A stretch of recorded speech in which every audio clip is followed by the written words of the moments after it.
ये भी फास्ट गति है ना, यहाँ का आवाज विदेश में 200 स्थान पर पहुंच रहा है। ये भी आवाज की गति फास्ट है, इन्वेंशन है ना ये भी। तो आप साइलेंस की पावर फास्ट गति नहीं कर सकते। साइंस ने भारत का आवाज विदेश तक पहुंचाया और आप अपने दिल की शुभ भावनाएं आत्माओं को नहीं पहुंचा सकते।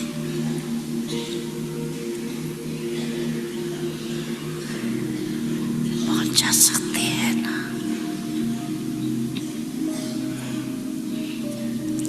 नहीं तो साइंस आगे चली जाएगी। साइलेंस की पावर थोड़ा कम दिखाई देगी। इसलिए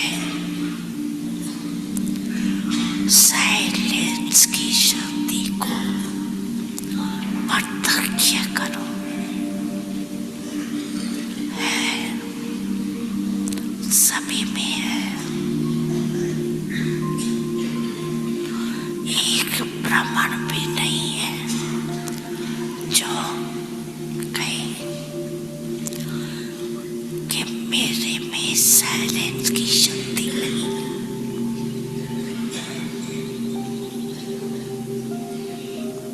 सभी में है।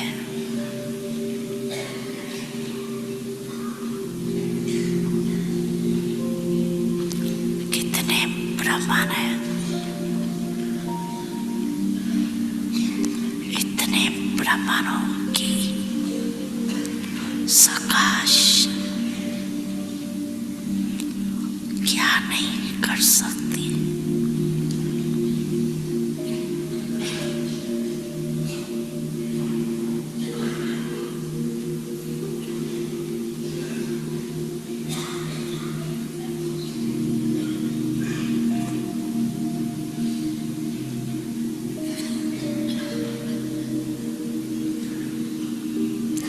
है सभी में साइलेंस की शक्ति है सभी में है। तो अभी एक मिनट में सभी अपने साइलेंस की शक्ति इमर्ज करो।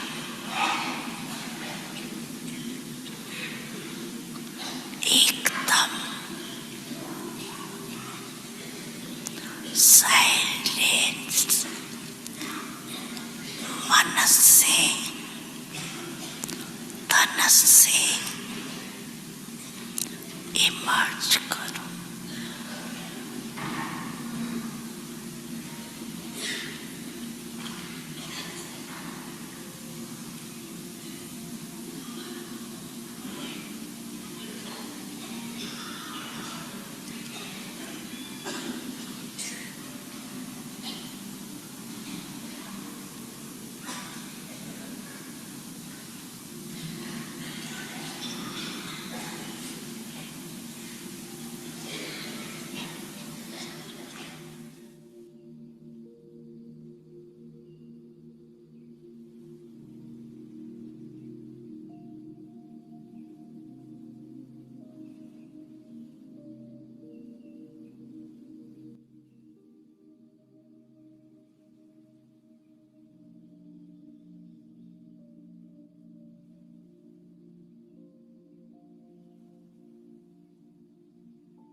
शांति।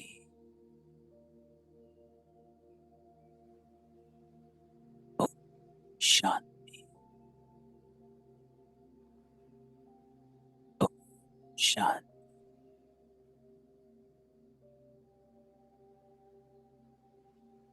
बाबा कहता है एक भी ब्राह्मण आत्मा ऐसी नहीं है जिसके पास साइलेंस की शक्ति ना हो।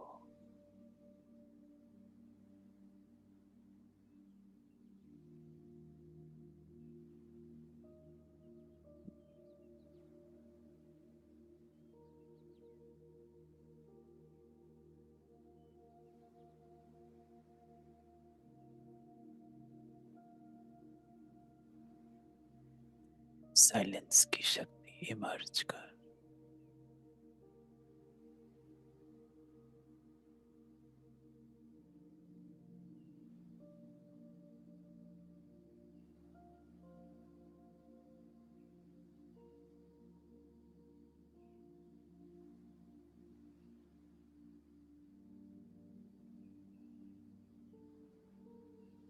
साइलेंस अर्थात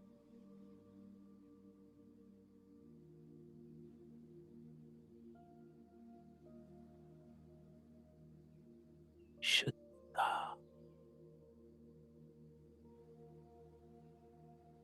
स्वच्छता, पवित्र,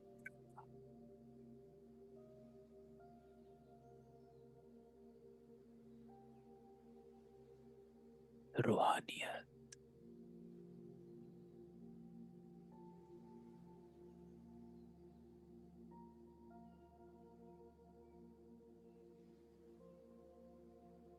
इसलिए बाबा कहता साइलेंस मन से और तन से इमर्ज करो।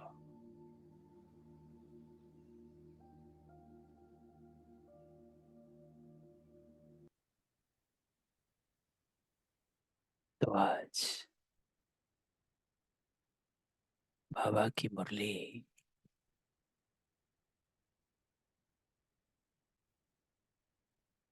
और आज की मुरली में बाबा ने ये ड्रिल कराई है जो अभी हमने करी।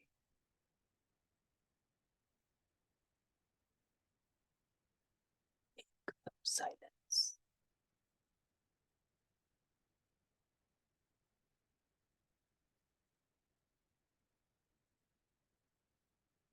मन से तन से इमर्ज कर।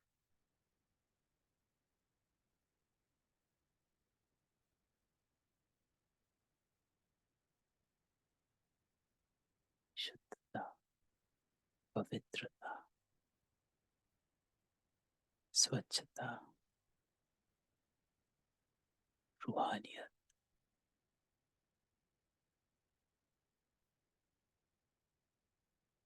ये बाबा कहता इस साइलेंस में शक्ति है बदलने की, खुद को भी दूसरों को भी।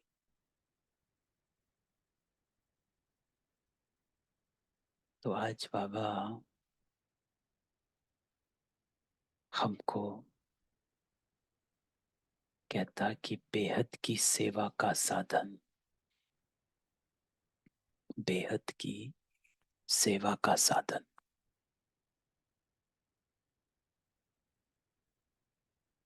तो बेहद की सेवा, तो बेहद की सेवा वाणी से तो हो नहीं सकती है।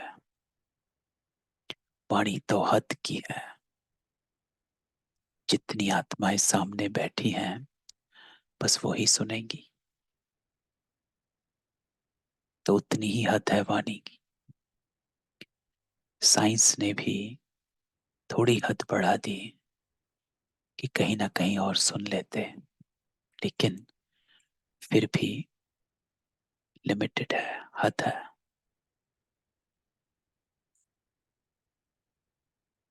लेकिन बेहद की सेवा, बाबा कहता है,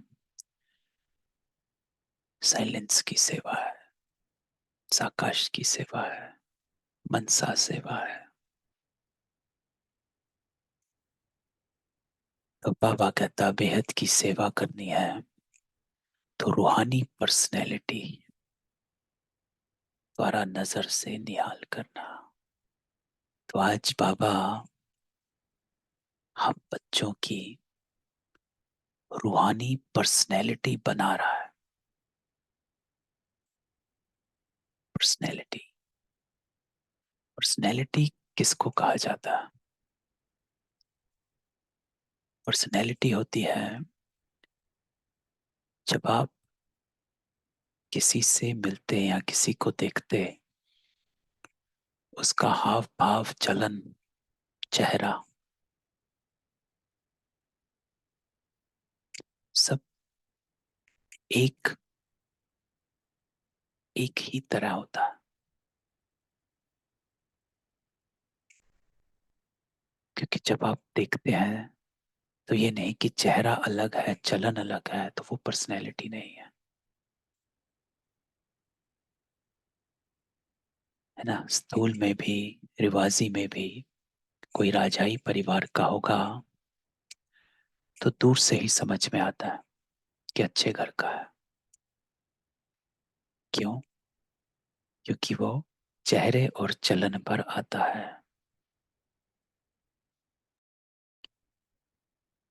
तो आज बाबा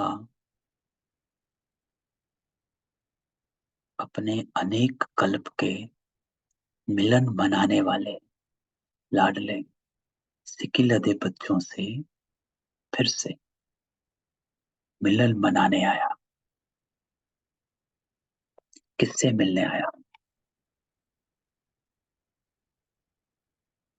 कोई बाबा कहता मैं पहली बार मिलने नहीं आया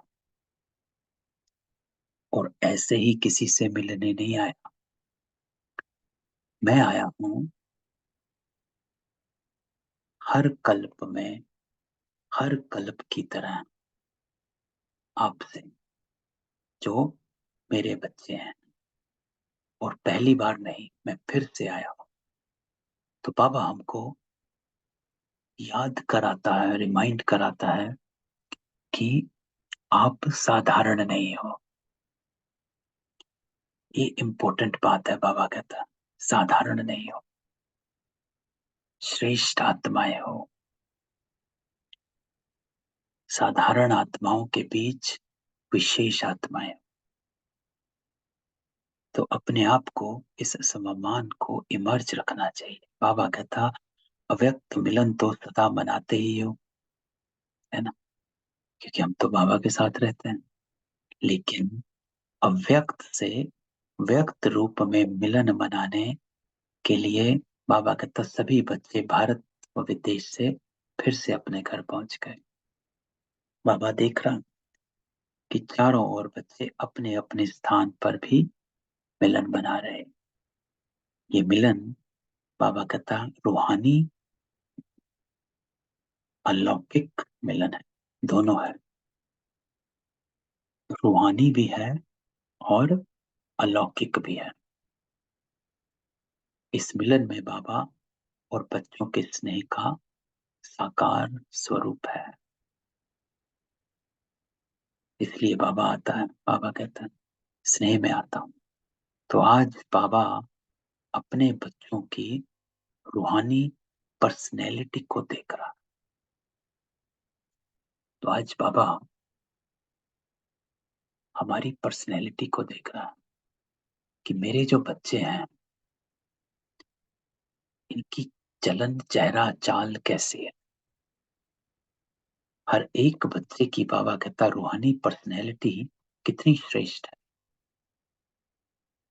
पर्सनैलिटी अर्थात हम कैसे अपने आप को इस लौकिक संसार में कैरी करते हैं, जिसको कहा जाता है कैरी करना, चलाते हैं। ऐसी रूहानी पर्सनैलिटी बाबा कहता सारे कल्प में और किसी की भी नहीं, सारे कल्प में और किसी की भी नहीं है। क्योंकि बाबा कहता है चाहे आत्मा है, पिछली मुरली में भी बाबा कहता चाहे महात्मा है, धर्मात्मा है, लेकिन आप जैसा सारे कल्प में और कोई नहीं। क्योंकि आप सबकी पर्सनैलिटी बनाने वाला ऊंचे से ऊंचा बाबा है। तो बाबा हमारी पर्सनैलिटी बनाता है। क्यों?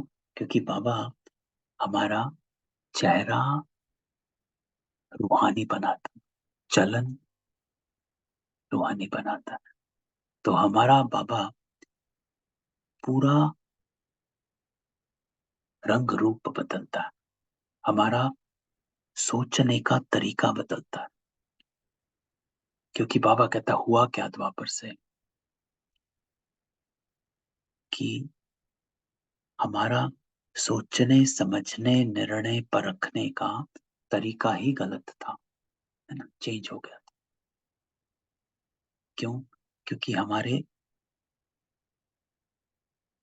जो कॉन्सेप्ट्स थे, पुराने थे, वो ऐसे ही बनते आए। लेकिन बाबा ने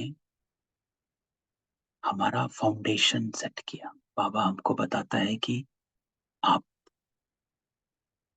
कि जो सोचने का तरीका है वो क्या होना चाहिए, जिसको बाबा ने कल की मुरली में कहा था कि मैं आप बच्चों को ज्ञान का तीसरा नेत्र देता हूं और किसी के पास नहीं।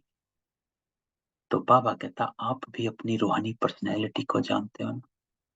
पूछ रहा है बाबा कि जानते हो कि आपकी पर्सनैलिटी कैसी है?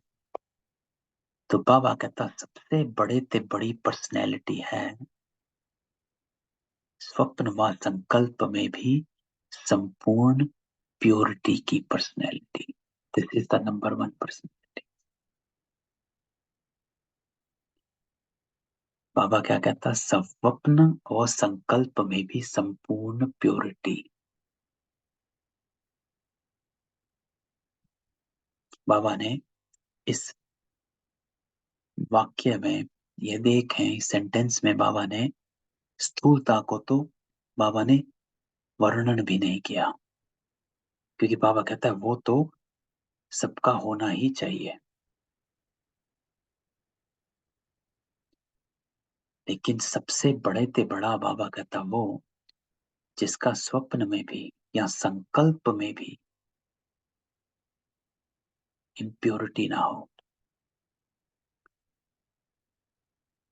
वो है सबसे बड़ी ते बड़ी पर्सनैलिटी। है ना, इंटरेस्टिंग है कि स्वप्न में भी इम्प्योरिटी ना हो। तो मुझे याद आता है कि अपना ही स्वप्न एक याद आता कि पहले जब ज्ञान में नहीं था तो हर संडे को मैं गुरुद्वारा जाता था सेवा करने। तो यहाँ पर सेवा करने रोज हर हर संडे 10 साल हो गए थे, 2004 से। और 2000 आप ये देखें 18 14 15 साल हर संडे गुरुद्वारे जाकर सेवा करो। और वहां पर तो फिर सब बनता है, अर्थात प्याज का इस्तेमाल होता है, लहसुन का इस्तेमाल होता है, सब होता है। ज्ञान में आया तो छोड़ दिया। तो एक स्वप्न में आता है कि मैं गुरुद्वारे में हूँ, काफी टाइम पहले का स्वप्न है। तो मैं वहां स्वप्न में गुरुद्वारे पहुंचा और वहां पर मुझे इतना याद आता है कि मैं उनके पाठी जी को कहता हूँ कि आज मैं नीचे सेवा नहीं कर सकता और मैं लंगर भी नहीं चख सकता। तो वो पाठी जी कहता है क्यों? कि मैंने कहा इसमें प्याज और लहसुन होता, नहीं खाना। तो उसके बाद मुझे सुबह उठता हूँ तो मुझे स्वप्न याद आता है कि कि इतना पक्का बाबा बनाता कि स्वप्न में भी, संकल्प में भी संपूर्ण प्योरिटी होनी चाहिए, कि वहां पर भी चेकिंग होती है। तो आज बाबा कहता नंबरवार है, लेकिन फिर भी विश्व की सर्व आत्माओं से श्रेष्ठ। तो बाबा हर एक के मस्तक से पर्सनैलिटी की झलक देख रहा है। तो बाबा कहता है सब में प्योरिटी की पर्सनैलिटी है, लेकिन नंबरवार है। लेकिन नंबरवार है, बाबा वहां पर भी हमें मना नहीं करता। बाबा कहता है नंबरवार हो, लेकिन फिर भी सब विश्व की सर्वात्माओं से श्रेष्ठ हो। इवन दो, बाबा कहता है जो थोड़े से थोड़ा ब्राह्मण भी है, वो भी बाकी सबसे श्रेष्ठ। तो देखो कितना बाबा हमको बताता है कि चाहे थोड़ी सी भी धारणा है, फिर भी आप बाकी आत्माओं से श्रेष्ठ हो। तो कितना बाबा हमको उठाता है। तो बाबा हर एक के मस्तक से पर्सनैलिटी की झलक देख रहा है, चाहे थोड़ी है चाहे ज्यादा, लेकिन बाबा कहता सबके मस्तक पर रूहानियत की पर्सनैलिटी है, प्योरिटी की पर्सनैलिटी। प्योरिटी के साथ साथ सबके चेहरे और चलन में रूहानियत की भी पर्सनैलिटी। ये अब दूसरी बात, चेहरे और चलन में रूहानियत, आत्मिकता। चेहरे पर रूहानियत अर्थात हमारी जो दृष्टि है, जैसे बाबा कई पिछले हफ्ते सारी मुरलियों में भाई भाई की दृष्टि हो, मैं आत्मा आत्मा भाई को देखती हूँ, मैं आत्मा आत्मा भाई को पढ़ा रही हूँ। इस बात को बाबा ने पिछले सारे हफ्ते की मुरलियों में एम्फसाइज किया था, है ना। तो चेहरे की रूहानियत ये है, क्योंकि आपके चेहरे में रूहानियत तभी आएगी जब आप अपने को आत्मिक स्थिति में स्थित रखेंगे, है ना। जब आप अपनी अभिमान अपमान ईगो से, इस नाम और रूप से अपने को बाहर देखोगे, अलग देखोगे, तो ही चेहरे पर रूहानियत है। और चलन में भी रूहानियत फिर तब आएगी जब अपने को आप आत्मिक समझेंगे। तो बाबा कहता है कि प्योरिटी की पर्सनैलिटी तो है ही, साथ साथ रूहानियत की भी पर्सनैलिटी, दोनों। It's not just purity, purity plus रूहानियत। और पर्सनैलिटी क्या होती है, बाबा कहता है जो खजानों से संपन्न होते, उसकी भी पर्सनैलिटी होती है, तीसरी पर्सनैलिटी। जिसके पास भरपूरता होती है ना, उसकी भी पर्सनैलिटी होती है, अपनी ही शान होती है, कंटेंटमेंट होती है। लेकिन बाबा कहता है कितनी भी बड़े बड़े संपन्न आत्माएं हो, आपके आगे वो संपन्न आत्माएं भी कुछ नहीं, क्योंकि वो भी अविनाशी सुख शांति के खजाने से खाली है ना। क्योंकि बाबा कहता है चाहे अंबानी है चाहे टाटा है, बाबा के आगे सब सुख शांति की कामना करते हैं, या दो या कायम रखो। तो वो सुख शांति के खजाने से खाली है।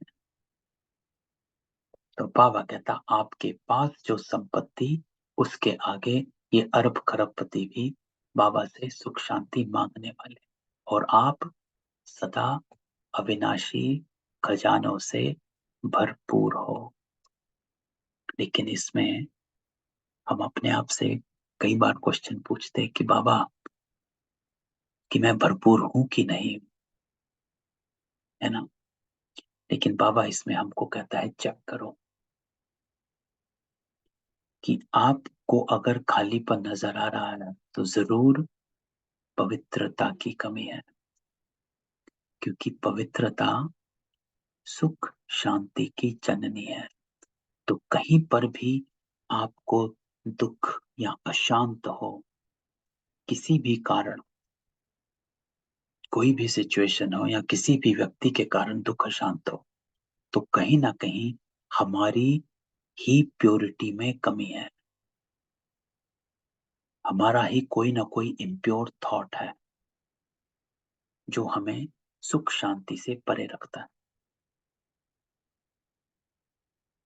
क्योंकि पवित्रता ही सुख शांति की जननी है। बाबा हमेशा कहता है कि पवित्रता होगी तो वो होगा। तो बाबा कहता है आप इस खजानों से भरपूर हो, किसके? सुख शांति से। लेकिन आप भरपूर तब हो जब आप, जो बाबा ने ऊपर कहा, प्योरिटी की पर्सनैलिटी वाले पहले बनो। तो पहला प्योरिटी की पर्सनैलिटी, दूसरा चेहरे और चलन पर रूहानियत की पर्सनैलिटी, तीसरा संपन्नता की पर्सनैलिटी। तो वह खजाने आज हैं, कल नहीं। लेकिन आपका खजाना, बाबा कहता, ना कोई लूट सकता और ना कोई आत्मा खजाने को हिला सकती है ना। ये प्योरिटी है, अखुट, अखंड है, ना कभी घुटता है, अर्थात कम नहीं होता, और ना ही कभी खंडित होता है कि आज टूटा कल नहीं है, आज टूटा कल नहीं है। तो बाबा कहता ना कोई घुट सकता है, लुट सकता है, ना कोई खजाने को खंडित कर सकता है, हिला सकता है। तो ऐसी पर्सनैलिटी वाले आप बच्चे हो। तो बाबा हमको ऐसे, आज पहली लाइन क्या है कि मैं आप बच्चों की रूहानी पर्सनैलिटी को देख रहा हूं। तो बाबा हमको ऐसे देख रहा है। इमेजिन करो, अपने आप को देखो कि बाबा मुझे मेरी प्योरिटी की पर्सनैलिटी में देख रहा है। बाबा मेरी चेहरे और चलन की रूहानियत की पर्सनैलिटी से देख रहा है। बाबा मुझको संपन्न, भरपूरता की पर्सनैलिटी से देख रहा है। तो बाबा कहता ऐसी पर्सनैलिटी वाले आप हो। सबसे ऊंच से ऊंच पर्सनैलिटी वाले फिर भी आत्माओं द्वारा, विनाशी धन द्वारा, विनाशी ऑक्यूपेशन द्वारा पर्सनैलिटी बनती है ना। लौकिक में रिवाजी वह कहलाई जाती। लेकिन बाबा कहता है वो बनाते हैं धन द्वारा, ऑक्यूपेशन द्वारा। कोई डॉक्टर है, कोई ये है, कोई वो है। लेकिन बाबा कहता है आपको ऊंचते ऊंच परमात्मा ने श्रेष्ठ पर्सनैलिटी वाले बना दिया। तो अपनी ऊंच पर्सनैलिटी का रूहानी नशा रहता है। बाबा कहता रहता है तो आते कि you have to have that intoxication. नशा रहता है कि नहीं रहता है कि मैं रूहानियत की पर्सनैलिटी वाली आत्मा हूं, प्योरिटी की पर्सनैलिटी वाली, संपन्न स्वरूप आत्मा। क्योंकि बाबा बनाता है। तो बाप दादा को इतने श्रेष्ठ पर्सनैलिटी वाले बच्चे देख कितनी खुशी होती। तो बाबा हमको एलिवेट करता है, हायर कॉन्शियसनेस में लेकर जाता है कि आप अपने आप को साधारण समझ रहे हो बच्चे, लेकिन आप हो नहीं, है ना। कल परसों की मुरली में बाबा क्या कहता है, आप अपने जन्मों को नहीं जानते। ये ब्रह्मा भी अपने जन्मों को नहीं जानता था। मैं बताता हूँ। तो बाबा कहता मुझे आपको देखकर खुशी होती है, आपको अपने को देखकर खुशी होती है। या बाबा हमको देखकर खुश होता है, लेकिन हम अपने को देखकर खुश नहीं हो रहे हैं। बाबा बच्चों की ऐसी श्रेष्ठता को देख क्या गीत गाते हैं जानते हैं? आप भी गाते हैं, बाबा भी गाता है। बाप का गीत सुनाई देता है और टेप का गीत सुनाई देता। तो बाबा कहता है मेरा, मैं भी गीत गाता, सुनता है कि नहीं सुनता? बाबा की टेप नहीं आ रही, ऑटोमेटिक, चलाने की मेहनत नहीं करनी पड़ती। और दिल का गीत दिल वाले ही सुन सकते हैं, है ना। एक टचिंग होती है।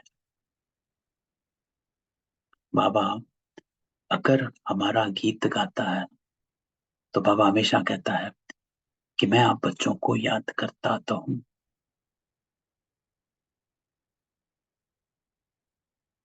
लेकिन टचिंग उसे ही होगी जो सच्चे दिल पर साहिब राजी कनेक्शन बनाते। सिर्फ कान वाले नहीं, बाबा कहता दिल वाले। इसलिए बाबा कहता है दिल का गीत दिल वाले ही सुन सकते हैं। एक मत व्रता। तो सभी बाबा कहता दिल वाले हो ना, दिल वाला मंदिर में आपका चित्र है ना, तो सभी ने अपना चित्र देखा है। बाबा पूछता है दिलवाड़ा मंदिर गए? बाप दादा तो सदा बच्चों के चित्र और चरित्र देखते रहता। तो बाबा कहता मैं तो आप बच्चों को देखता। देखो बाबा की हम सब आत्माओं पर नजर है, उसकी दृष्टि है हमारे ऊपर। वो कभी हमारे को गलत नहीं होने देता, है ना। पिछली बार भी, थोड़े दिन पहले भी हमने ये बात को कहा था कि हमेशा इसको याद रखना है कि बाबा की दृष्टि है हम पर, वो कभी गलत नहीं होने देगा। हाँ, वो सिचुएशन में हमको लाता है क्योंकि उसको हमारे अवगुणों को निकालना है। क्योंकि हम बच्चे ऐसे खड़े हैं कि जब तक कुछ हो नहीं जाता, हम अपने अवगुण को छोड़ने का पूरा प्रयास नहीं करते। छोड़ते फिर पकड़ लेते, छोड़ते फिर पकड़ लेते। जिसको बाबा कहता है आप वैराग भी पूरा नहीं लाते हो, शमशानी वैराग आता है। आज कुछ हो गया तो वैरागी हो गए, 10 दिन बाद फिर से वापस वैसे हो गए हो। ये आना जाना चला रहता है। तो ये सिचुएशन बाबा कहता आती इसलिए है कि मैं आपके अवगुण निकलवाना चाहता हूं और गुणों को इमर्ज कराना चाहता हूं। तो बाबा हमारे चित्र और चरित्र देखता है। तो आज पर्सनैलिटी को देख रहे थे। सदा ये पर्सनैलिटी स्मृति में इमर्ज रहे। ये बाबा आज को हमको कहना चाहता है कि अपनी पर्सनैलिटी अर्थात हाउ एम आई, कि मैं अपने आप को पवित्र रूहानी, जिसको कहा जाता है मस्ताना, ऐसा रमता जोगी जिसे कहा जाए, ऐसा रमता जोगी हूं मैं कि जो पवित्र हूं, रूहानी हूं। इस धुन में मैं अपने आप को रखूं। बाबा कहता है इस उसमें रख। जैसे ब्रह्मा बाबा को देखते थे, है ना, एकदम रमता जोगी। किसी कोई धुन, एक ही धुन बस। बाबा कहता है ये पर्सनैलिटी स्मृति में इमर्ज रहे। है ही नहीं, है। बाबा कहता है ही नहीं, क्या इमर्ज रहे? हाँ बाबा है नहीं। बाबा कहता है और दिखाई देवे, अनुभव में आए। ये इंपॉर्टेंट है कि ये पर्सनैलिटी इस स्मृति में इमर्ज रहे, है ही नहीं, लेकिन दिखाई देवे, अनुभव में आए। एक्सपीरियंस, बाबा कहता है उसको एक्सपीरियंस करो कि मैं पवित्र रूहानी योगी आत्मा, ऐसा रमता जोगी। सदा ऐसी पर्सनैलिटी में रहने वाले की बाबा कहता निशानी क्या होगी? अब यह बाबा चेकिंग कहता है कि how can you check yourself, कि आप ऐसे हैं कि नहीं। इस निशानी से आप समझ जाएं कि वो या मैं अपनी पर्सनैलिटी में हूं कि नहीं। देखो बाबा सिर्फ बताता नहीं है, चेकिंग भी देता है। तो बाबा कहता है अगर ये रूहानी पर्सनैलिटी इमर्ज रूप में रहती है तो यहाँ ये हमारी चेकिंग है आज की, कि अगर मैं पवित्रता, संपूर्ण पवित्र रूहानियत और संपन्नता, ये 3 चीजें आज बाबा ने कही है पर्सनैलिटी में, इन तीनों चीजों से भरपूर हूं, तो उनके नयन, चेहरा, चलन, संकल्प और संबंध सब प्रसन्नता वाले होंगे। जिसको हम सब सुनते हैं कि बाबा क्या करता था, खगियां मारता था, मैं विष्णु हूं, विष्णु। इस कॉन्शियसनेस में रहता था। तो बाबा कहता है आप भी इस कॉन्शियसनेस में रहो कि आप जैसा सारे विश्व में, बाबा ने क्या कहा, सारे कल्प में आप जैसा कोई है नहीं। देवी आत्माएं हो, सत्युग की आत्माएं हो, तो ऐसी रूहानी पर्सनैलिटी में बाबा कहता अपने आप को इमर्ज रूप में रखो, इसी कॉन्शियसनेस में रहो सारा दिन। क्या रखा है? बाबा कहता है बाहर की दुनिया में, जैसे परसों की मुरली में बाबा ने क्या कहा, इस दुनियावी बातों में समय टाइम वेस्ट मत करो, बाह्य मुक्ता में मत जाओ, अंतर्मुखी रहो। जितना अंतर्मुखी रहेंगे ना, अंतर्मुखी सदा सुखी, उतना हम सुखी रहेंगे। जैसे ही हम बाहर कदम रखते हैं, दुख, अशांति, फीलिंग्स ऐसे पकड़, जैसे सीता मर्यादा की लकीर से पार होते ही रावण उसको ले जाता है ना, हमारा भी यही है कि जैसे ही हम ये जो बाबा की लकीर है अंतर्मुखता की, जैसे ही हम उस लकीर को पार करते हैं, रावण बाहर ही बैठा है, लकीर पर ही बैठा है। जैसे ही बाह्य मुक्ता में आते हैं, वैसे ही वो ऐसा खींचता है, दुख, अशांति, संकल्पों का, व्यर्थ का पहाड़ टूट जाता। तो बाबा कहता है इस रूहानी पर्सनैलिटी को इमर्ज रूप में रखो, तब आपके नयन, चेहरा, चलन, संकल्प, संबंध सब प्रसन्नता वाले होंगे। क्यों? क्योंकि आप भरपूरता, रूहानियत, पवित्रता से भरपूर आत्माएं, सदा प्रसन्न चित्त, प्रश्न चित्त नहीं, बाबा कहता प्रसन्न चित्त रहने वाले।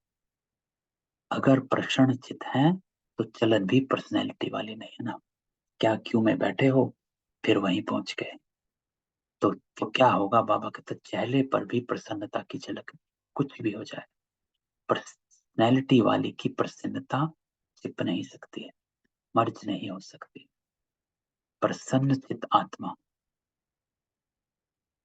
कोई कैसी भी आत्मा परेशान हो, अशांत हो, उसको अपने प्रसन्नता की नजर से प्रसन्न कर देगी। ये बाबा ने डेफिनेशन दी है कि कौन सी आत्मा प्रसन्न चित आत्मा कहलाती है। Always happy, a happy soul. Who is the happy soul? वो आत्मा जो कैसी भी आत्मा परेशान हो, जैसे ऐसा नहीं बाबा कहता कोई आत्मा आपके पास परेशान होकर आ रही है, आप भी उसके साथ बैठकर परेशान हो गए। कोई आत्मा आपको अपना कुछ दुख सुना रही है, आप भी उसके दुख में शामिल हो गए और दुखी कर दिया। तो बाबा कहता आप ऐसी आत्माएं हो, आपने उसको दुख से बाहर निकालना है। तो कोई कैसी भी आत्मा परेशान, अशांत हो, लेकिन वो आपके प्रसन्नता की नजर से आप उसको प्रसन्न कर दो। जो बाप का गायन है, नजर से निहाल करने वाले। तो इसलिए आज की मुरली का टाइटल है रूहानियत की पर्सनैलिटी से नजर से कि रूहानियत की पर्सनैलिटी की नजर से निहाल करना। तो ये बाबा कहता आपका गायन है कि अब दूसरी आत्माओं को उनके दुख से छुड़ाना। और अभी समय प्रमाण, बाबा कहता जितना समय समीप आ रहा, तो नजर से निहाल करने की सेवा करने का समय आएगा। कुछ बोलना नहीं है, आपकी दृष्टि से ही प्रसन्नता। 7 दिन का कोर्स बाबा कहता नहीं होगा आगे, एक नजर से प्रसन्नचित हो जाएंगे, दिल की आश आप द्वारा पूर्ण हो जाएगी। तो सभी क्या समझते हो? बाबा कहता है आदि सेवा के रत्न, आप क्या समझते हो? ऐसी सेवा कर सकते हो ना? तो बाबा कहता है ऐसी सेवा का टाइम अभी देखो। आप लोगों ने, बाबा कहता 40 वर्ष सेवा की या ज्यादा भी की, कोई का 1-2 साल कम भी होगा, किसका ज्यादा भी। अभी आप लोगों ने अपने साथियों को इस सेवा सिखा दी और निमित्त भी बना दिया ना। तो कितने सेंटर्स, कितनी आत्माएं। अब आप क्या करेंगे? तो बाबा कहता है आपने सबको बना दिया, तो अब आप कौन सी सेवा करोगे? वो सेवा तो वो भी कर रहे हैं, लेकिन आप आदि रत्न हो तो न्यारी और प्यारी सेवा करेंगे। तो बाबा कहता आप कौन सी सेवा करें? बाकी सब तो सेवा कर रहे हैं, लेकिन आप कौन सी सेवा करेंगे? अभी फिर उत्सव मनाएंगे कि नजर से निहाल कितने की, 9 लाख में से कितने बना। तो बाबा कहता है 9 लाख। तो सतयुग के 9 लाख तैयार हुए हैं कि नहीं हुए? आगे तो बाबा कहता 33 करोड़ भी है। 9 लाख तो उसके आगे कुछ भी नहीं है, तो 33 करोड़ बनाने हैं। बीज तो बाबा कहता यहाँ ही डालना है ना। तो देखेंगे कि आदि सेवा के रत्न अब और क्या कमाल दिखाते। तो बाबा सेवा पर आगे कि बाकी सब तो इतने तैयार कर दिए हैं सेंटर्स में, अब भिन्न भिन्न तरह की सेवाएं करते हैं, लेकिन जो आदि रत्न बाबा कहता आप कौन सी सेवा करेंगे? ये कमाल तो दिखाई, सेवा केंद्र बनाए, अच्छे अच्छे प्रोग्राम किए, उसकी मुबारक। 2 प्रकार के बच्चे हैं बाबा। जो पहले वाले हैं वो हैं स्थापना के निमित्त बच्चे, और जो दूसरे वाले आप लोगों विशेष सेवा के आदि के बच्चे। ये दादियां हैं जड़ स्थापना, और आप सब सेवा के आदि रत्न हैं, पहला पहला तना। तो आज बाबा कैसे दादियों का मान रखता है कि जिन्होंने शुरू शुरू में सेवाओं की नींव डाली है। देव, है ना, सेवाओं की नींव तो दादियों ने डाली, जड़ स्थापना वाली तो दादियां। तो तना तो मजबूत होता है ना, तना पर ही सब आधार, तना से ही सब शाखाएं निकलती हैं। जड़ वाले तो सूक्ष्म में शक्ति देते हैं ना, जड़ हमेशा पेड़ के नीचे होती, दिखाई तना देता है ना। तो ये इंपॉर्टेंट होता है इसको समझना कि जड़ कभी भी दिखाई नहीं देती है, सिर्फ तना दिखाई देता है। लेकिन तना बिना जड़ के चल नहीं पाता। तने को शक्ति जो है वो जड़ से ही मिलती है, और तने से वो शक्ति तने से ही बाकी टाल टालियों में जाती है। तो बाकी टाल टालियां भी कुछ नहीं,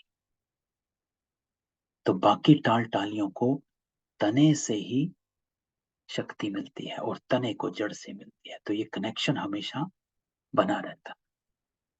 जड़ वाले इसलिए बाबा कहता सूक्ष्म में शक्ति देते, लेकिन जो प्रैक्टिकल में होता दिखाई देता वो तना दिखाई देता है ना। बोल वो रहे हैं लेकिन जड़ अलग है। तो दादियां अभी गुप्त हो गई, जड़ जो है वो गुप्त है, साकाश देने वाले, और प्रैक्टिकल में स्टेज पर आने वाले आप निमित्त बने हैं।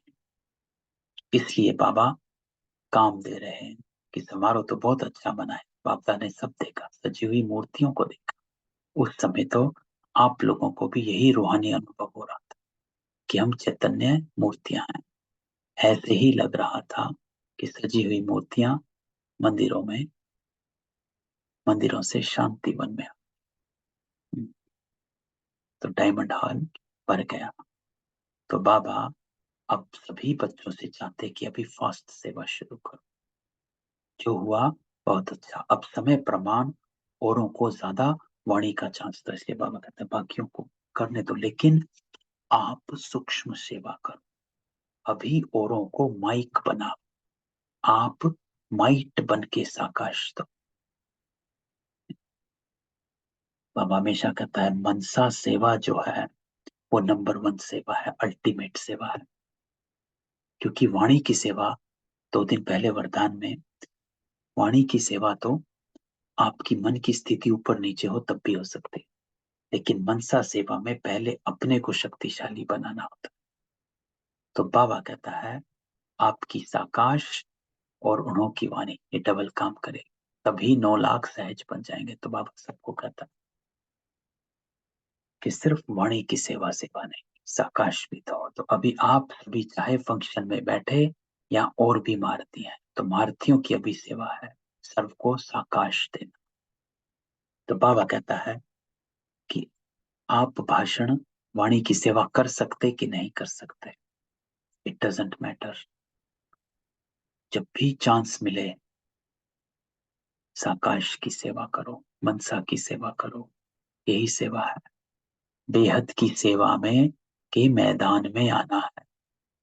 जब बाप अव्यक्त वतन एक स्थान पर बैठे चारों ओर के विश्व के बच्चों की पालना कर सकते, कर रहे हैं, तो क्या बाबा कहता आप एक स्थान पर बैठे बाप समान बेहद की सेवा नहीं कर सकते हो, है ना। तो आज बाबा इस बात पर भी ध्यान खिंचवाता है कि बेहद की सेवा अगर करनी है तो अपने को बाप समान स्थिति में स्थित कर, एक स्थान पर बैठ सारे विश्व की सेवा कर। आदि रत्न अर्थात फॉलो फादर बेहद में सकाश तो आज सुबह भी कल शाम की क्लास में हमने यही करा था कि मुझसे वाइब्रेशंस क्या निकल रहे हैं सारा दिन, ये इम्पोर्टेंट है ना। बेहद में सकाश कई बच्चे बाबा कहता अपने से भी पूछते हैं और आपस में भी पूछते कि बेहद का वैराग कैसे आएगा, दिखाई तो देता नहीं है।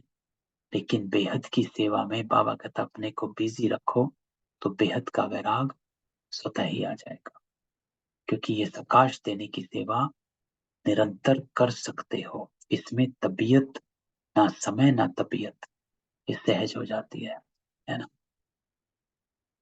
क्योंकि बाबा कहता है वाणी की सेवा में तो चलो आपको कहीं जाना है, साधन नहीं मिला, रिक्शा चाहिए, टेम्पो चाहिए, कार चाहिए, ट्रेन चाहिए, प्लेन चाहिए,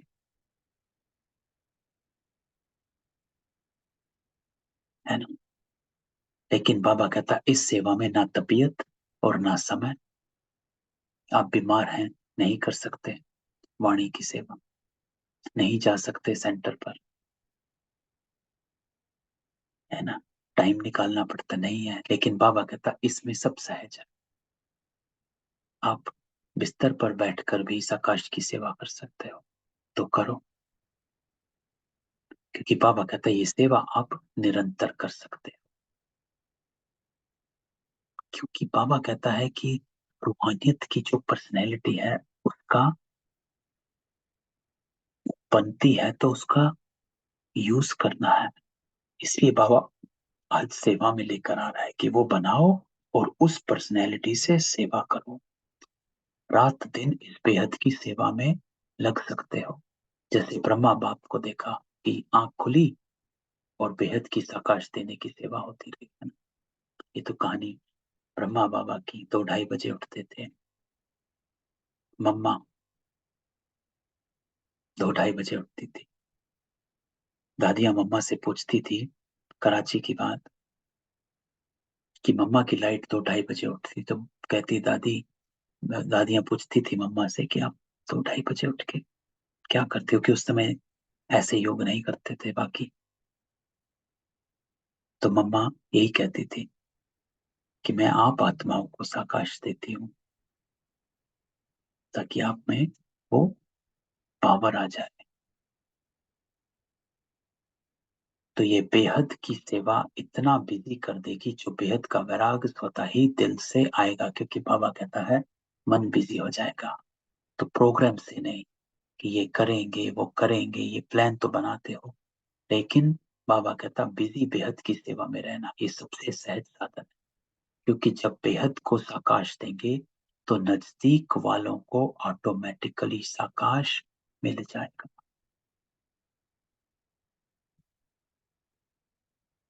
तो बाबा कहता है कि यही अटेंशन अपने में रहे कि मुझसे क्या वाइब्रेशन निकल रहे हैं, यही हमारी सेवा है, बेहद की सेवा है।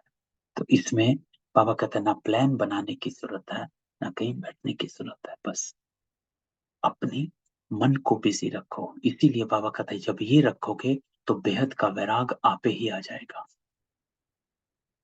है ना। कि इतना बिजी करेंगे कि बेहद का वैराग स्वतः ही आ जाएगा, है ना। कि हमारी भावनाएं सदा ही शुद्ध शुद्ध चल रही।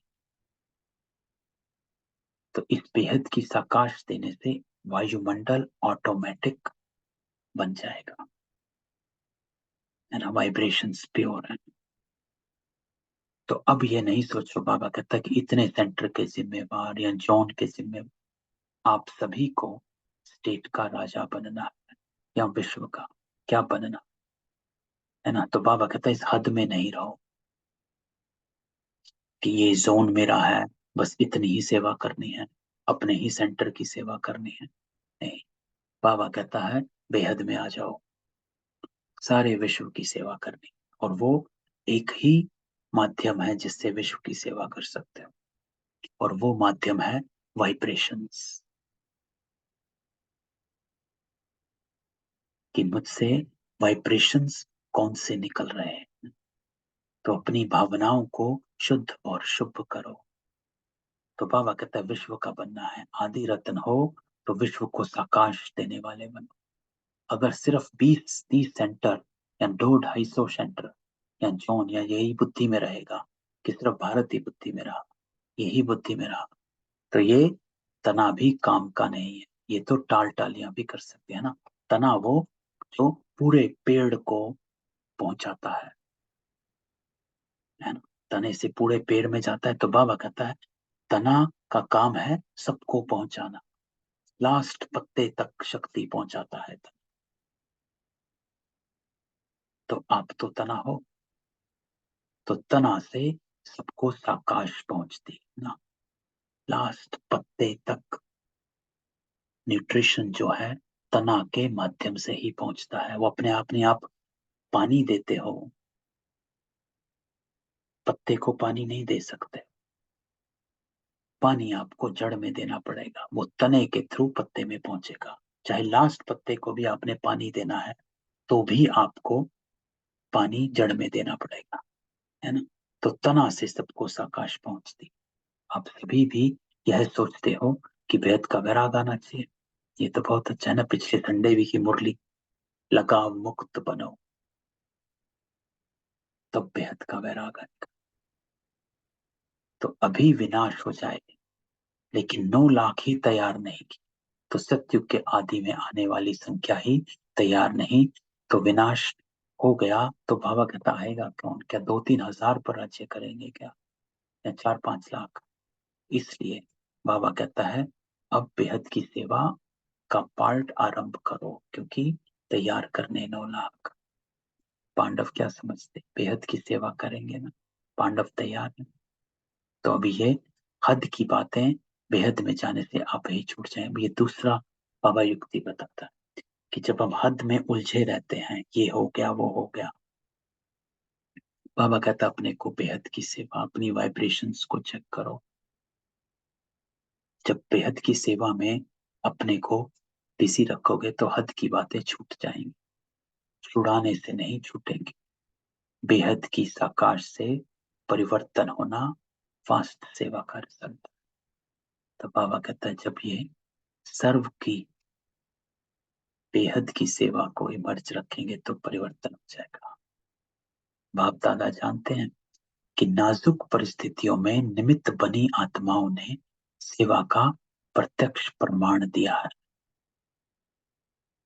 लेकिन आप सभी का फाउंडेशन व सेकंड का परिवर्तन का मूल अनुभव यही है कि ब्रह्मा बाप को देखा और ब्राह्मण बन गए, है ना। कि ब्रह्मा बाबा को देखा और ब्राह्मण बन गए, सेवा का वरदान मिला और सेवा में लग गए। बाप दादा ने सभी के अनुभव भी सुने, अच्छे अनुभव सुनाए। तो जैसे आप लोगों का अनुभव है, ब्रह्मा बाप को देखा और सोचना भी नहीं पड़ा, सहन करने का भी अनुभव नहीं हुआ कि सहन कर, बड़ी बात नहीं लगी। ऐसे अभी हर श्रेष्ठ ब्राह्मण आत्मा को देखें और आत्मा में ब्रह्मा बाप देखें, है ना। तो ऊपर बाबा क्या कहता है कि ब्रह्मा बाप को देखा और ब्राह्मण बन गए, है ना। शुरू शुरू की आत्माएं कैसे झट से बनी थी, और उनकी तो दादियों की तो कहानियां सबको पता कि कैसे किन किन परिस्थितियों से बनी थी, क्या क्या हुआ था, लंबी कहानियां। तो बाबा कहता है अब जो है हर श्रेष्ठ ब्राह्मण आत्मा को देखें और आत्मा में ब्रह्मा बाप को देखें, है ना। फॉलो फादर, यह है सेवा का फास्ट साधन। क्या ब्रह्मा बाप ने आपको कोर्स कराया? नहीं, कोर्स तो पीछे किया, लेकिन देखा और हो गया ना। शुरू शुरू में तो कोर्स ही नहीं था, बाद में। तो जैसे ब्रह्मा बाप में बाप समाया हुआ था, जैसे ये लाइन इंपॉर्टेंट है कि जैसे ब्रह्मा बाप में बाप समाया हुआ था, कौन? शिव बाबा समाया हुआ था, इसलिए मेहनत नहीं लगी। ऐसे आप सभी भी बाप दादा को अपने में समाते हुए नजर से निहाल करो, कंबाइंड स्वरूप।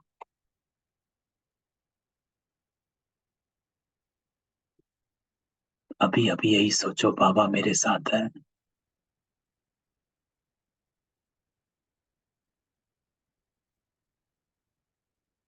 तो कैसी रूहानियत इमर्ज हो जाती है। कोई आत्मा सामने आ जाए, बाबा झट से निहाल कर देगा, है ना। 2-3 संडे पहले की मुरली थी, उसमें बाबा ने एक लाइन कही थी। बाबा ने कहा था कि मैं पहले आप आत्माओं को निमित्त बनाता हूं और फिर बैकबोन बन या कंबाइंड होकर करावन हार बनकर आपको निमित्त बना कर्म कराता हूं, है ना। तो नजर से निहाल बाबा ही कराएगा, लेकिन हमें क्या करना है?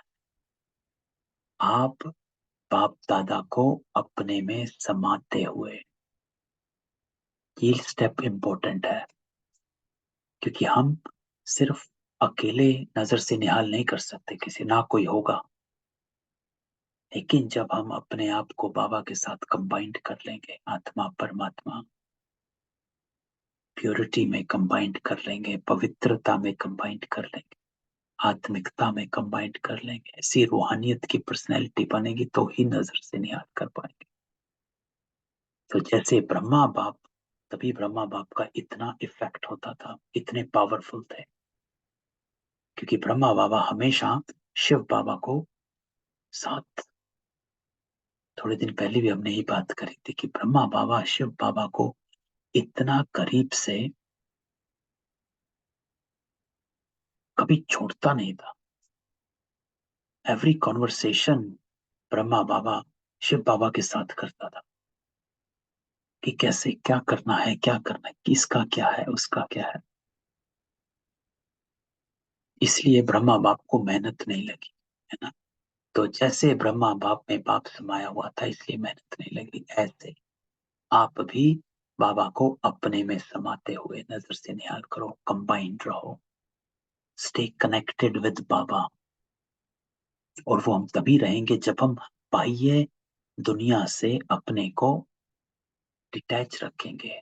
तो आप सबका अनुभव है, अनुभवी हो, देखा और फिदा हो गए। तो जैसे सभी सोचते हैं, ट्रेनिंग लेते हैं, फिर ट्रायल पर आते हैं, फिर कोई चला जाता है, कोई रहता है।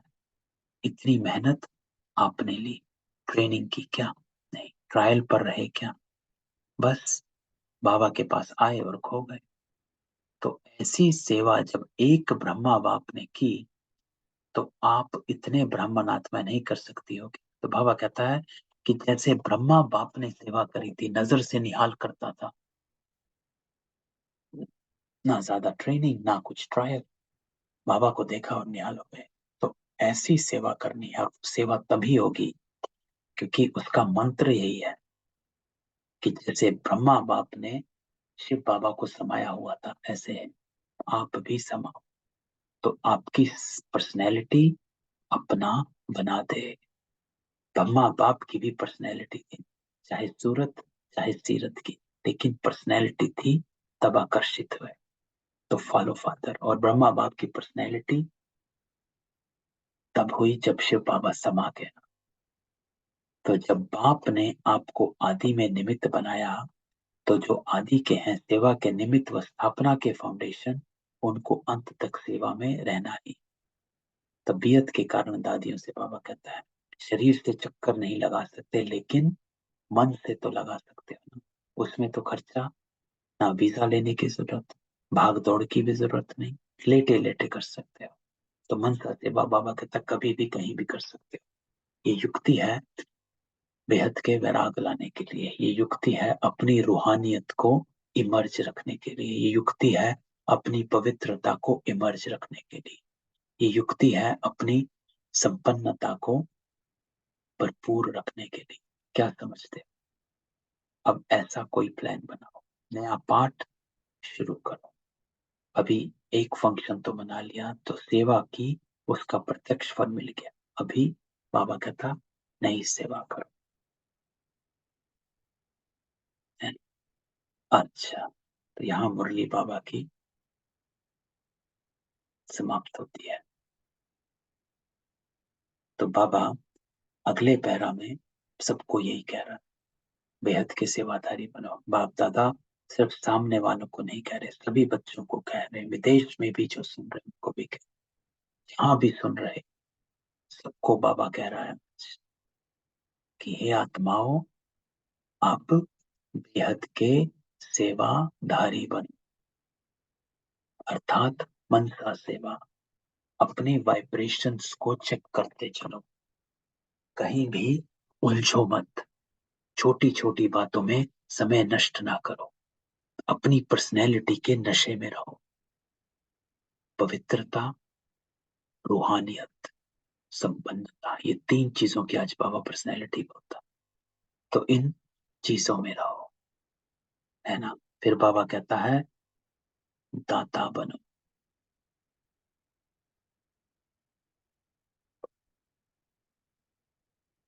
समय बेहद की सेवा में लगाओ। बेहद की सेवा में समय लगाने से समस्या भाग जाएगी। क्योंकि बाबा कहता चाहे अज्ञानी आत्माएं हैं चाहे ब्राह्मण हैं, लेकिन अगर समस्या में समय लगाते हैं और दूसरों का समय लेते हैं, तो सिद्ध है कि वो कमजोर आत्माएं हैं, अपनी शक्ति नहीं। तो बाबा कहता है समस्या में समय मत लगाओ, समय सेवा में लगाओगे तो समस्या आप ही भाग जाएगी। इंटरेस्टिंग है ना, कि सेवा में समय लगाने से समस्या सहज ही भाग जाएगी। तो आज बाबा युक्ति देता है, अगर अगर आप किसी सिचुएशन में कहीं पर अटके हुए हो, तो आप बेहद की सेवा में समय लगाना शुरू करो, समस्या आप ही कम हो जाएगी। जिसको शक्ति नहीं हो, पांव लंगड़ा हो, और उसको आप कहो दौड़ लगाओ, तो लगाएगा या गिरेगा। तो समस्या के वश आत्माएं चाहे ब्राह्मण भी हैं, लेकिन अगर कमजोर हैं, शक्ति नहीं है, तो वो कहां से शक्ति लाएं? कमजोर आत्माएं हैं। बाबा ने आज कहा कि चाहे ब्राह्मण भी हैं, लेकिन अगर समस्या के वश हैं, समस्या के वश अर्थात हम उस सिचुएशन से अपने को डिटैच कर ही नहीं पा रहे हैं, चाह कर भी नहीं कर पा रहे हैं, तो वो है समस्या के वश आत्माएं। वो बाबा से डायरेक्ट शक्ति ले नहीं सकते, क्योंकि कमजोर आत्माएं। तो क्या करेंगे? जैसे बाबा कहता कमजोर आत्मा को दूसरे कोई का ब्लड देकर ताकत में लाते हैं, कोई शक्तिशाली इंजेक्शन देकर ताकत में लाते हैं, तो आप सब में शक्तियां हैं। तो बाबा कहता है मूल बात, तो आप शक्ति का सहयोग दो, गुण का सहयोग दो, उन्हों में है ही नहीं, अपना दो। पहले भी कहा दाता बनो, वो असमर्थ हैं, उन्हों को समर्थी दो। गुण और शक्ति का सहयोग देने से आपको दुआएं मिलेंगी, और वो दुआएं रॉकेट का काम करें। तो बाबा क्या कहता है, कि जो समस्या के वश आत्माएं हो जाती हैं, शक्तिहीन हो जाती, कमजोर हो जाती हैं, तो उनको सहयोग दो। तो आपके वाइब्रेशन जो है सबको सहयोग देने वाले। आपको बाबा कहता है पुरुषार्थ में समय भी नहीं देना पड़ेगा, दुआओं के रॉकेट से उड़ते जाएंगे। तो इसलिए बाबा कहते हैं समय, समस्या में समय ना व्यर्थ करो, बेहद की सेवा में करो। बेहद की सेवा में करोगे तो समस्या अपने आप निकल जाएगी। और अब इसमें ये अटेंशन है जो बाबा ने कहा कि अपने आप को ये ना समझो कि कहीं मैं ये आत्मा तो नहीं हूं कि जो समस्या के वश हूं। नहीं, बाहर निकलो, बेहद की सेवा में साकाश में समय देना शुरू कर दो, फिर आपको रिजल्ट नजर आएगा। पुरुषार्थ की मेहनत की बजाय संगम के प्रारब्ध का अनुभव करेंगे। दुआएं लेना है, ये सीखो और सिखाओ। ये इंपॉर्टेंट है कि दुआएं लेना सीखो और सिखाओ। अपना नेचुरल अटेंशन और दुआएं, ये जरूरी है।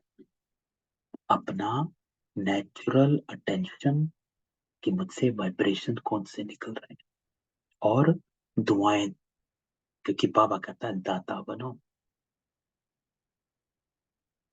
वो असमर्थ है, समर्थित हो। तो अटेंशन में टेंशन को मिक्स नहीं होना चाहिए, नेचुरल हो। नॉलेज का दर्पण सदा सामने है ही, है ना। तो जो भी देखना है, क्यों बाबा कहता है टेंशन नहीं, क्योंकि टेंशन तब होती है जब हम ज्ञान के दर्पण में सिचुएशन को नहीं देखते हैं, तब टेंशन होती है। तो बाबा कहता है नॉलेज का दर्पण सदा सामने है ही। हर सिचुएशन को ज्ञान के दर्पण में देखना होता है। ज्ञान का दर्पण क्या, कि वो हर, जो बाबा ने कर्मों की गुहिया गति बताई हुई है, जन्मों का बताया हुआ, कौन सी आत्मा कब से कहां से आ रही है, जो हमारे सामने चीजें आ रही हैं, सिचुएशन आती है, उसका राज क्या है। इसको कहते हैं नॉलेज के दर्पण में देखना। उसमें स्वतः ही सहज अपना चित्र दिखाई देता ही रहेगा। इसलिए बाबा कहता कहा कि पर्सनैलिटी की निशानी है प्रसन्न चित्त। जो बाबा ने कहा था क्या चेकिंग है, कि उसका चेहरा, चलन, संबंध, संपर्क, संकल्प सदा प्रसन्न चित्तों का। वो क्यों, क्या, कैसे, एक एक की भाषा समाप्त कर देगा। दुआएं लेना और देना सीखो, प्रसन्न रहना और प्रसन्न करना। बाबा कहता ये है दुआएं देना और दुआएं लेना। कोई कैसा भी हो, आपके दिल से हर आत्मा के प्रति हर समय दुआएं निकलती रहें, इसका भी कल्याण हो, है ना। कल शाम को हमने आत्म शुद्धिकरण का योग किया, प्यूरिफिकेशन, है ना। उसमें भी इस बात को बार बार बाबा ने कहा कि कोई कैसा भी हो, आपको क्षमा करना है। आपके दिल से हर आत्मा के प्रति हर समय दुआएं निकलती रहें कि इसका भी कल्याण हो, भाई कैसा भी। क्योंकि बाबा कहता है अंत में सबने एक ही जगह जाना, पवित्र होकर ही जाना। अभी वो वश है, उनको पता नहीं, लेकिन कल्याण यही है कि भाई ये भी पवित्र होकर वापस पहुंचे, है ना। क्योंकि सबने एक साथ ही जाना है, यहाँ का यहीं रह जाना, चाहे कितने झमेलों में अपने को फंसाते रहो, ये सब यहाँ की यहीं रही। बाबा कहता है क्या करना है, कैसा भी हो, आपकी दिल से हर आत्मा के प्रति हर समय दुआएं निकलती रहें। कौन सा शब्द, इसको लिख रहे हैं। बाबा कहता है शब्द यूज करो कि इसका भी कल्याण हो। दूसरी बात, इसकी भी बुद्धि शांत हो। ये नहीं कहना, बाबा कहता है कि ये ऐसा है, कभी इसका ये नहीं हो सकता, ये हमेशा कड़वा ही है, इनका भला नहीं है ना। ये तो है ही ऐसे, ये नहीं। बाबा कहता ये ऐसा, ये वैसा, ऐसा नहीं, कुछ नहीं, सब अच्छा, एवरीथिंग इज गुड। ये हो सकता है? क्वेश्चन पूछता है बाबा। दुआएं देनी आती हैं, लेने तो आती हैं, देनी भी आती हैं। देंगे नहीं तो लेंगे कैसे? तो बाबा कहते हैं दुआएं दो, फिर दुआएं लो। ये करे नहीं, मैं करूं, है ना, तो पहले मैं। इट्स नॉट लाइक कि वो मुझसे मीठा बोलेगा तभी मैं मीठा बोलूंगी। ये करे तो मैं करूं, नहीं, पहले मैं। ब्रह्मा बाबा का सदा स्लोगन यही रहा, जो कर्म मैं करूं मुझे देख और करेंगे पहले मैं। कि जो चेंज मैं दूसरे में देखना चाहता हूं, उस चेंज को बाबा कहता है पहले अपने में धारण करो। जब दूसरे करेंगे तब मैं करूंगा, ये स्लोगन बाबा कहता नहीं है। लेकिन जो मैं करूंगा मुझे देख और करें। नहीं तो बाबा कहता है आज स्लोगन चेंज कर दो। और जगदम्बा माँ का स्लोगन रहा, हुक्म ही हुक्म चला रहा है, अर्थात जो बाबा हुक्म दे रहा है मैं उसको मना रही हूँ। बाबा ने कहा करना है, वो चला रहा, हम निमित्त बन चल रहे हैं। बाबा ने ये कहा ये करना है, वो कहा ये करना। तो बाबा कहता दोनों स्लोगन याद रखो। एक, जो कर्म मैं करूंगा मुझे देख और करेंगे, और दूसरा, जो कर्म करना है वो उसके हुक्म से करना है। तो ब्यूटीफुल है आज का ये बात जो बाबा ने कही, कि ब्रह्मा बाबा और जगदम्बा माँ दोनों का स्लोगन याद रखो। एक कहता है कि जो मैं करूंगा मुझे देख और करेंगे, तो इसका मतलब पहले मुझे करना है। और मम्मा कहती है कि जो करना है वो उसके हुक्म से करना है, श्रीमत पर करना है। तो बाबा कहता है कि दोनों स्लोगन सदा याद रखो, इमर्ज, ऑलवेज इमर्ज, अर्थात एकदम हमारे सामने हो। है ही, सुना है, याद तो रहता है, नहीं बाबा नहीं। बाबा कहता है इमर्ज, हमेशा तैयार रहे हम, कि we shouldn't wait for anybody else to be nice to us first, है ना, पहला मुझे करना, कर्म में दिखाई दे। तो क्या करेंगे? दुआएं लेंगे, दुआएं देंगे। इंटरेस्टिंग, बाबा कहता है कि दुआएं लेंगे दुआएं देंगे, ये करोगे कि ग्लानि करेंगे, फील करेंगे। इंटरेस्टिंग है ना, इंपॉर्टेंट लाइन है। बाबा कहता दुआएं देना दुआएं लेना ये करना है कि ग्लानि करनी है, फील करना है, अपमान समझना है, रोना है, ये ऐसा है, वो ऐसा है, ये हो गया वो हो गया, नहीं। बाबा कहता नहीं, एक लाइन बस, उसको दुआएं दो। आज बाबा हमको समझाता है, ये है रूहानी पर्सनैलिटी, नजर से निहाल करना। इसको पर्सनैलिटी कहा जाता है, कि मैं अपने को पवित्रता, कि कोई भी किचड़ा मेरी बुद्धि में नहीं है, संकल्प में नहीं, पवित्रता। दूसरा रूहानियत, आत्मिकता। और तीसरा भरपूरता। जब भरपूरता होगी तभी तो दुआएं देंगे। तो बाबा कहता है नहीं, ये सब कुछ नहीं, कहानी करनी है, फील करनी है, ऐसा वैसा, कोई रोना धोना सब बंद। बाबा कहता उसको दुआएं दो। एक सेंटेंस, कमजोर है, वशीभूत है। भाषा और संकल्प बाबा कहता बदली करो। ये संकल्प मात्र भी ना हो कि ये बदले नहीं, मैं बदलू, बस वो बदले, ये हो जाए वो हो जाए, ये ठीक हो जाए वो ठीक हो जाए। बाबा कहता नहीं, मैं बदलू।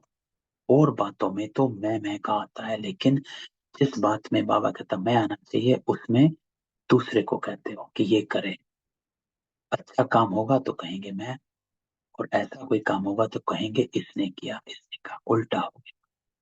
तो कोई क्या भी करता है, मुझे क्या करना है, इंपॉर्टेंट लाइन है, जो हम कई बार कहते हैं कि अपना फिक्स करो। आपका फिक्स होना चाहिए कि मेरा बिहेवियर कैसा होना चाहिए, मेरी भाषा कैसी होनी चाहिए, मेरी बोल कैसे होने चाहिए, मेरा कर्म कैसा होना चाहिए। दूसरा कोई आकर मेरे इसको हिला ना सके। तो ये लाइन बाबा कहता है, कोई क्या भी करता है, whoever do whatever, लेकिन मुझे क्या करना है, मुझे क्या सोचना है, मुझे क्या कहना है, इसमें मैं पल्ला हूं कि अपना फिक्स हो। है ना, ये युक्ति मैं बहुत अपनाता हूँ। मैं कई बार बताया है कि यही युक्ति अपनाता हूँ कि मेरा अपना फिक्स है कि मेरी स्थिति कैसी रहनी चाहिए, मुझे कैसे बोलना है, क्या करना है, क्या नहीं करना है। चाहे सारी दुनिया में तूफान आ जाए, लेकिन अपने प्रिंसिपल सिद्धांत बने हुए हैं, तो मैं उन सिद्धांतों से हिलता नहीं, कोशिश करता हूँ हिलूं नहीं। मुझे यही करना, चाहे कोई कितनी भी चिड़चिड़ेपन में आ जाए या स्थिति किसी की भी हिली हुई हो, वो आप पर प्रभाव डालती है, लेकिन आपका मुख से जो शब्द निकलेगा वो तो आपका शब्द है ना, उसकी टोन तो आपकी है ना, उसका लिहाजा तो आपका है ना, है ना। तो बाबा कहता है, मुझे क्या करना है, क्या सोचना है, मुझे क्या कहना है, इसमें मैं पन लाऊं। बॉडी कॉन्शियस वाला मैं नहीं, सेवा का मैं, है ना, रूहानियत होनी चाहिए। तो ऐसे ही श्रेष्ठ वाइब्रेशन फैला, क्योंकि इससे आप ही वाइब्रेशन सही हो जाएंगे। तो अभी वाणी कम काम करती है, दिल का सहयोग, दिल के वाइब्रेशन बहुत जल्दी काम कर सकते हैं। आज तो बाबा की ड्रिल है, तो अभी 1 मिनट में ये ड्रिल हमने पहले करी थी। बाबा कहता है, सभी अपने साइलेंस की शक्ति इमर्ज करो, एकदम साइलेंस मन से, तन से इमर्ज करो। इस ड्रिल को आज दिन में 2-3 बार करना, साइलेंस में बैठना। और बाबा का इस मुरली का जो वीडियो है, उसमें बाबा ने और भी बातें कही हुई हैं, इस मुरली में थोड़ा कट है। तो जो हमने शुरू में बात कही थी, हर ब्राह्मण आत्मा के पास साइलेंस की शक्ति है, वो इस मुरली में यहाँ कट हुआ है। तो मैं आपको कहूंगा कि आप बाबा की मुरली सुने, जो बाबा ने खुद से करी हुई है, बोली है ना। तो मैं उसको क्लास में पोस्ट कर दूंगा आज। तो आप उस मुरली को जरूर सुने, क्योंकि कुछ इसमें मिसिंग है और बहुत इंपॉर्टेंट पार्ट था। हमने आज क्लास शुरू होने से पहले उस वीडियो को चलाया था बाबा का, थोड़ा सा मिसिंग पार्ट है ना। तो वो जरूर करना आज। तो चारों ओर के सर्व विशेष आत्माओं को सदा रूहानी पर्सनैलिटी के नशे में रहने वाले, है ना, इस नशे में रहना है बस आज। सदा बेहद की सेवा में स्वयं को बिजी रखने वाली निमित्त विश्व कल्याणकारी आत्माओं, ये दूसरी बात तो आज बाबा ने कही है। बेहद की सेवा में रहो, समस्या आप ही पाए। सदा ब्रह्मा बाप और जगदम्बा का स्लोगन साकार मिलाने वाले, सबसे इंपॉर्टेंट बात आज के मूल्य की, जो बाबा ने कहा, इन दोनों स्लोगन को एक साथ याद रखो कि जो मैं करूंगा मुझे देख और करेंगे, और दूसरा उसके हुक्म पर करना है, हुक्म हुक्म चला रहा, ऊंच से ऊंच नजर से निहाल करने की सेवा में सदा रहने वाली आप बाप समान आत्माओं को बाप दादा और जगदम्बा माँ का याद प्यार। तो रूहानी बाबा की रूहानी बच्चों को नमस्ते, हम रूहानी बच्चों की रूहानी बाबा को नमस्ते। एंड ब्यूटीफुल मुरली को अनम्यूट करते हैं, किसी का कोई क्वेश्चन हो।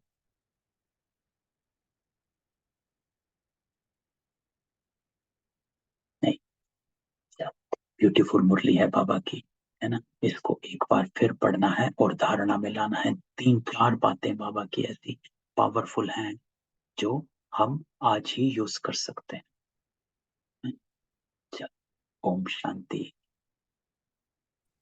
ओम शांति भाई जी, गुड ओम मॉर्निंग। शांति, गुड मॉर्निंग, ओम शांति।